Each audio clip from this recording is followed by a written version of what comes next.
Halo, selamat pagi murid cikgu hari ini. Apa kabar kamu semua? Cikgu harap kamu semua sihat dan dapat mengikuti kelas hari ini ya. Baik, untuk mata pelajaran Kemaran Hidup tahun 4 Pendidikan Khas, hari ini kita akan melihat alatan berkebun, mengetahui alatan berkebun, menyatakan fungsi alatan berkebun. Jika sebelum ini kita kenal apakah alatan berkebun, hari ini kita akan tengok pula apakah fungsi alatan berkebun. Okey.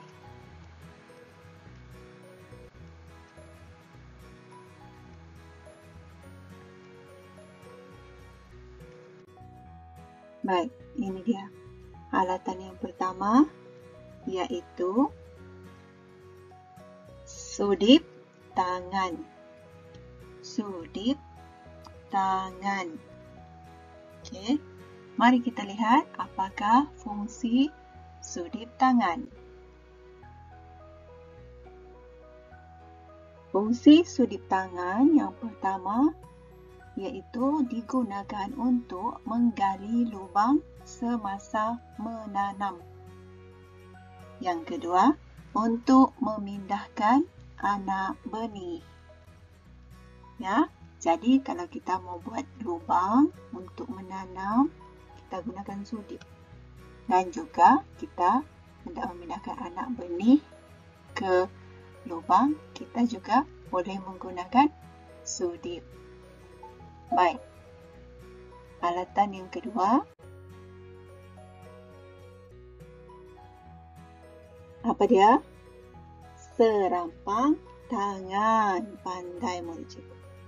Serampang tangan. Apakah fungsi serampang tangan?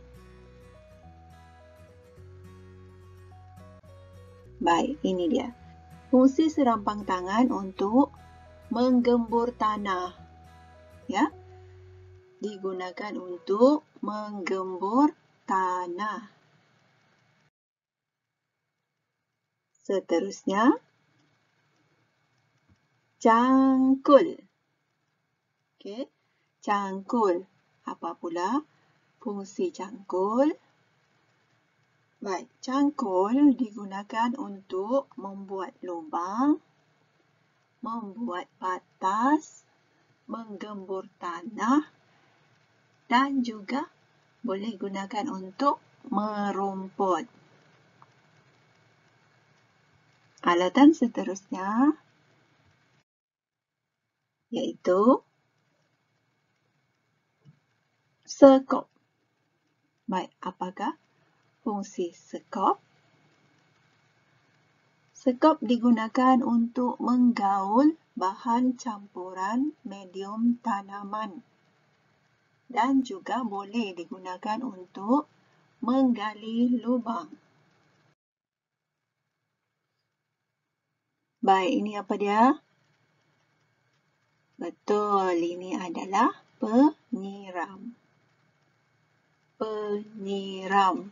Okey. Penyiram ni tiada lain, memang kita gunakan dia untuk menyiram pokok. Isi air ke dalam bekas.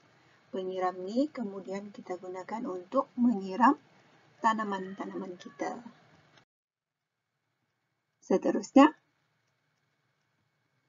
pongkes. Pongkes digunakan untuk mengangkut rumput, bahan dan hasil tanaman. Yang terakhir, kereta sorong. Apa pula fungsi kereta sorong? Digunakan untuk mengangkut bahan tanaman dan medium tanaman. Baik, itu dia tadi 7 alatan berkebun yang kita kenal hari ini dan juga fungsi-fungsi alatan berkebun tadi. Okey, cikgu harap kamu semua faham dan tahu apakah kegunaan-kegunaan ataupun fungsi alatan berkebun yang kita belajar hari ini. Mari kita tengok latihan menyatakan fungsi alatan berkebun. kita kena bulatkan alatan yang sesuai dengan pernyataan gambar. Kita tengok sini ya. Saya mahu menyiram tetapi air pula tiada. Alatan apakah yang sesuai untuk menyiram pokok tanaman?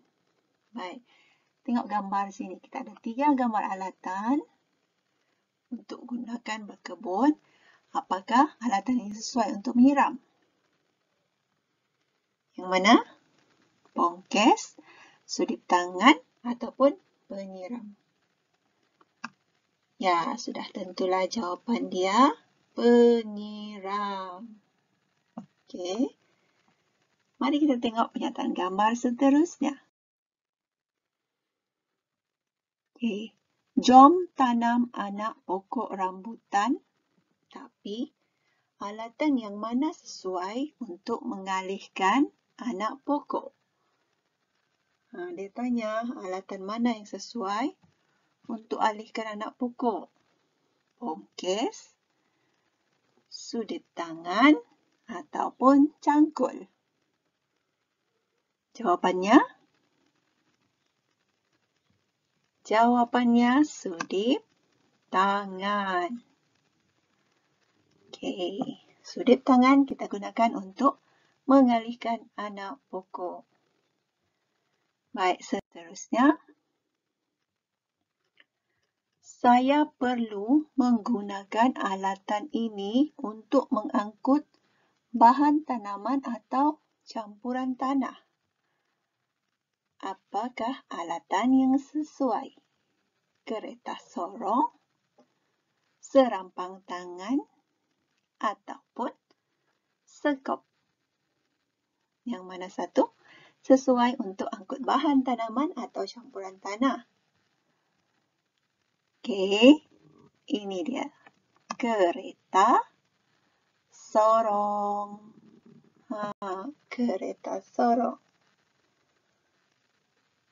Sebab mengangkut bahan tanaman ni kadang-kadang dia banyak campuran tanah, medium tanaman, agak berat dan memerlukan kereta sorong untuk mengangkutnya. Ya. Ada lagi. Seterusnya, setelah saya selesai merumput, saya perlu mengangkut rumput, bahan dan hasil tanaman. Alatan yang saya perlukan ialah dia mengangkat rumput, bahan dan hasil tanaman. Alatan yang diperlukan pada kereta sorong, serampang tangan dan pongkes. Agak-agaknya yang mana yang sesuai? Angkut rumput yang kita sudah merumput tu ataupun bahan-bahan kecil sampah dan hasil-hasil tanaman. Kita boleh menggunakan pongkes. Kita gunakan pongkes. Boleh? Faham semua murid-murid alatan dan fungsinya?